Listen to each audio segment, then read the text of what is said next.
नमस्कार, आप देख रहे हैं न्यूज यूएनआई। मैं हूं आनंद गोस्वामी। शुरुआत करते हैं खबरों का। सारण लोकसभा चुनाव के बाद छपरा में चुनावी रंजिश की आग सुलगने लगी है। मामला छपरा शहर के भिखारी चौक का है, जहां राजद के एक कार्यकर्ता को गोली मारकर हत्या कर दी गई है। साथ ही 3 लोग घायल हुए हैं। मृतक युवक की पहचान छपरा के बड़ा तेलपा के निवासी नागेंद्र यादव के 25 वर्षीय पुत्र चंदन यादव के रूप में हुई है।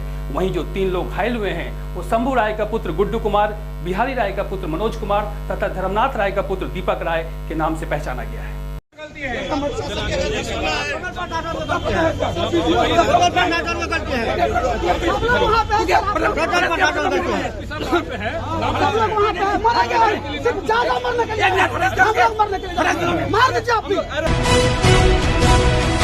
बसपा प्रत्याशी धीरज सिंह काराकाट संसदीय क्षेत्र में अपना चुनावी जनसंपर्क तेज कर दिए हैं। काराकाट की सीट हॉट सीट बनी हुई है। धीरज सिंह लगातार विभिन्न गांवों की भ्रमण कर रहे हैं और लोगों से अपने लिए वोट की अपील भी कर रहे हैं।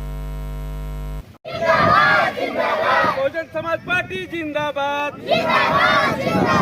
धीरज भैया जिंदाबाद, धीरज भैया जिंदाबाद, बहुजन समाज जिंदाबाद, धीरज भैया जिंदाबाद, धीरज भैया जिंदाबाद, बहुजन समाज पार्टी जिंदाबाद, बाबा साहेब अमर रहे।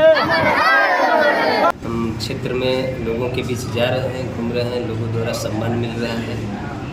लोग द्वारा ये चर्चा किया जा रहा है कि नहीं, एक युवा साथी आए हैं, क्योंकि पूर्व में जितने भी कैंडिडेट को देखा गया, जिनको भी यहाँ से सदन में निर्वाचित करके लोग भेजे, उनके अनुरूप लोग यहाँ पर विकास का कार्य नहीं कर पाए। बहुत सारे मुद्दाएं हैं क्षेत्र में, लोग बता भी रहे हैं। एक सबसे बड़ी मुद्दा आपके ये टिहरी पुल जो है, वो ओवर ब्रिज बना हुआ है, गिरा हुआ है, उससे कितना परेशानी हो रहा है इस क्षेत्र के लोगों को आने जाने में।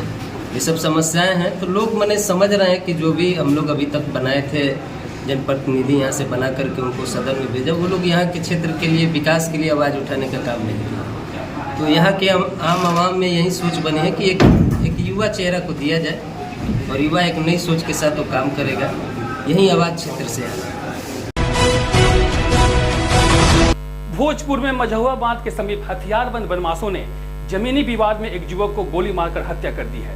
मृतक का नाम प्रिंस सिंह बताया गया है, जो विश्वकर्मा मंदिर के पास अपने परिवार के साथ रहता था। घटना के बाद पूरे इलाके में सनसनी का माहौल है।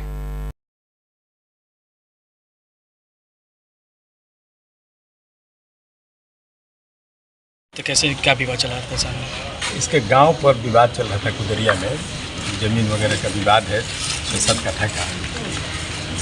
ये मामला जो है राघवेंद्र बाबू जो मंत्री थे, बठारा विधायक, उनके पास भी पहुंचा था। दोनों पक्ष गए थे? हाँ, दोनों पक्ष गया था। उसी प्रसंग में ही उनसे मिलने के लिए जा रहा था राघवेंद्र बाबू से, उसने कहने के लिए कि जल्दी निष्पादित कर दिया जाए, चूँकि विवाद वगैरह बढ़ता जा रहा है। काफ़ी एप्रीहेंशन मैं महसूस कर रहा हूँ, चूँकि उन लोगों के द्वारा नाना प्रकार की धमकी दी जा रही है, जिनके साथ में गांव पर विवाद है।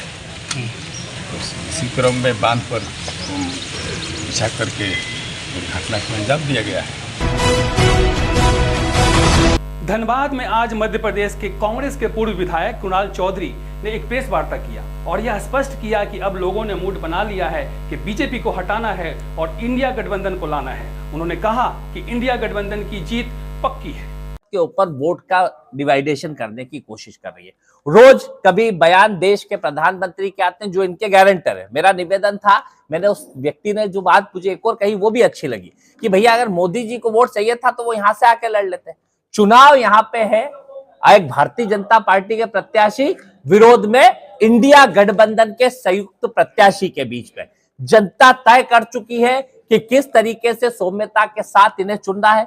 जो 5 गारंटियां इस देश के नौजवानों के रोजगार की, क्योंकि धनबाद के अंदर जिस तरह की परिस्थितियां बनती जा रही कि ये बड़ा इंडस्ट्रियल एरिया है, यहाँ पे कई सरकारी कंपनियां हैं और जिनके अंदर रोजगार खाली पड़े हैं, पर धनबाद का नौजवान आज भी कहीं गुजरात जाने के ऊपर मजबूर हो रहा है, कहीं बाहर के राज्यों के अंदर, जबकि ये वो क्षेत्र है जो इस हिंदुस्तान को सबसे ज्यादा ऊर्जा का स्रोत देता है, जो सबसे ज्यादा कोयले का उत्पादन देता है। और कहीं ना कहीं इस देश के अंदर अगर ऊर्जा के अंदर सबसे बड़ा योगदान है तो उस धनबाद का है। वो धनबाद जिसके अंदर प्रत्याशी कोई भी भारतीय जनता पार्टी का प्रत्याशी नौजवानों के रोजगार के ऊपर बात नहीं कर रहा है। मैं अभी एक राजीव गांधी जी की पुण्यतिथि के कार्यक्रम में गया था, एक कॉलेज के अंदर जाना हुआ, वहां भी जब नौजवानों से चर्चा करी, उनके बीच का सबसे बड़ा मुद्दा था कि कैसे हम नौजवानों को रोजगार मिले। तो उसके लिए जो कांग्रेस पार्टी ने जो न्याय की बात करी है, 30 लाख जो खाली पद है उन्हें भरने के लिए हम काम करेंगे,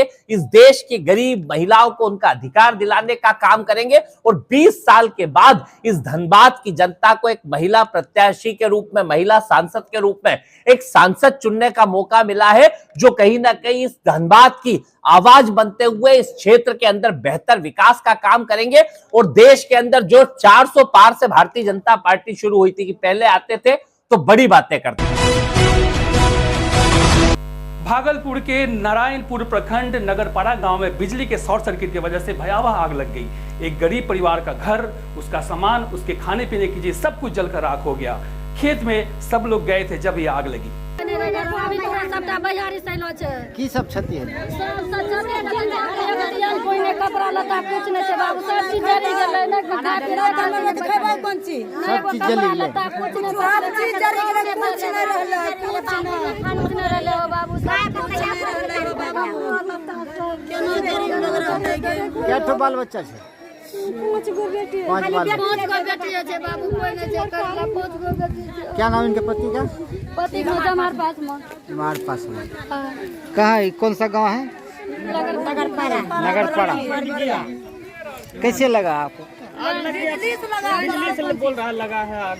क्या से कितना क्षति हुआ होगा? क्षति पूरा चीज, मकई जल गया, पूरा कपड़ा लत्ता जितना जो चीज था घर में टोटल चीज जलिए गया, कोई चीज निकला नहीं। सब चीज एक गरीब परिवार बता कमाता है, खाता काट के आता है, एक भी अनाज आज तक कुछ करवो नहीं किया, सब कुछ खाना बना के। गरीब परिवार का घर जल गया, इनको मदद मिलना चाहिए। मदद मिलना चाहिए बाबू। लोकसभा चुनाव के प्रचार के मद्देनजर वित्त मंत्री निर्मला सीतारमण ने आज पटना में संवाददाताओं के समक्ष बहुत ही महत्वपूर्ण बयान दिए। साथ ही उन्होंने बिहार के विशेष राज्य के दर्जा वाले मुद्दे पर भी कुछ बातें कही। पार्लियामेंट इलेक्शन के कैंपेन के दौरान आज मैं पार्टी की ओर से पटना में हूं और बहुत सारे विषय कैंपेन के दौरान आपको मिल गया होगा, मगर ये जरूर मैं उचित समझा कि 2-4 विषय आपके सामने रखूं और फर्स्ट टाइम वोटर्स को याद रखते हुए और उनके लिए, उनके इंफॉर्मेशन के लिए, जिस काल में उनका कोई अनुभव नहीं है या शायद उनका जन्म भी उसके बाद में हुआ, जंगल राज के बाद में हुआ, ऐसे बिहार के जंगल राज से बाहर आने के लिए कितना मेहनत करना पड़ा और उससे बिहार का क्या नुकसान हुआ, उसके ऊपर मैं थोड़ा विषय रखना चाहता हूँ। वहीं छपरा कांड पर विकासशील पार्टी के प्रमुख मुकेश सहनी ने कहा कि सरकार को इस पर ध्यान देना चाहिए और पता लगाना चाहिए कि गुनहगार कौन है और किस हालात में ये घटना हुआ है। देखिए, सरकार को इस पर ध्यान देने की आवश्यकता है और मैं तमाम जितने भी कार्यकर्ता है, चाहे इंडिया गठबंधन हो या एनडीए हो, चुनाव के समय में ठीक है सब अपने अपने पक्ष में वोट मांगा जाए, उसके बाद कृपया करके ऐसी घटना का कोई भी अंजाम ना दे जिससे तकलीफ होगा और सरकार जो है लॉ एंड ऑर्डर वो देखे कि ये घटना किस तरीके से हुआ, क्यों हुआ, उसके ऊपर अच्छे से संज्ञान ले। रांची मुख्य निर्वाचन पदाधिकारी के रवि कुमार द्वारा रांची विश्वविद्यालय के आर्यभट्ट सभागार में एक विशिष्ट कार्यक्रम का आयोजन किया गया, जहां मतदाता जागरूकता समापन समारोह के तहत युवा मतदाताओं को मतदान के लिए प्रेरित किया गया, साथ ही मतदान के लिए प्रेरित करने के लिए सम्मानित भी किया गया।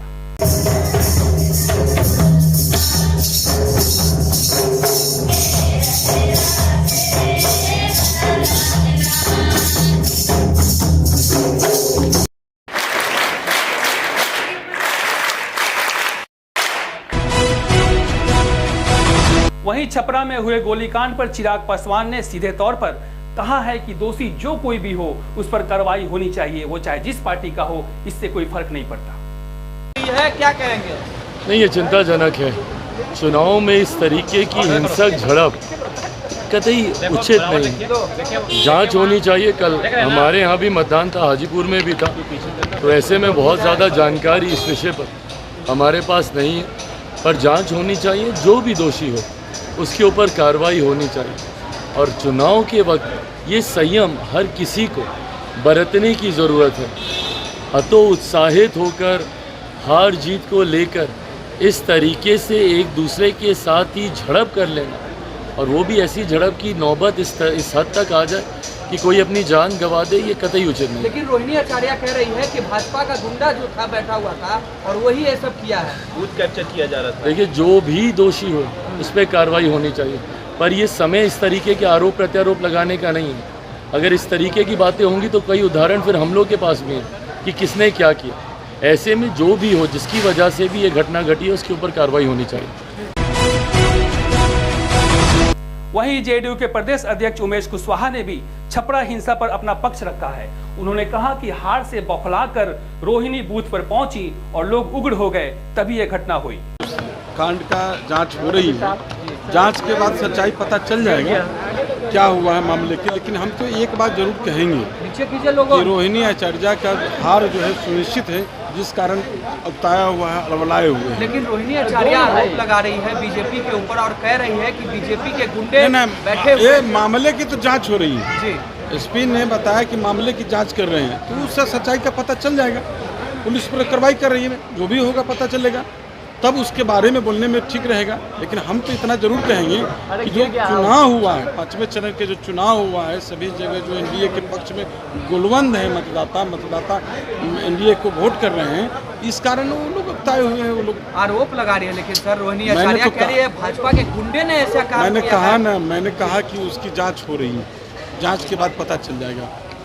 लेकिन आप जान लीजिए कि 4 जून को जो पता चल जाएगा, जो है इंडिया गठबंधन सफाया हो जाएगा। तो देखते रहिए न्यूज़ 11 बने रहिए हमारे साथ।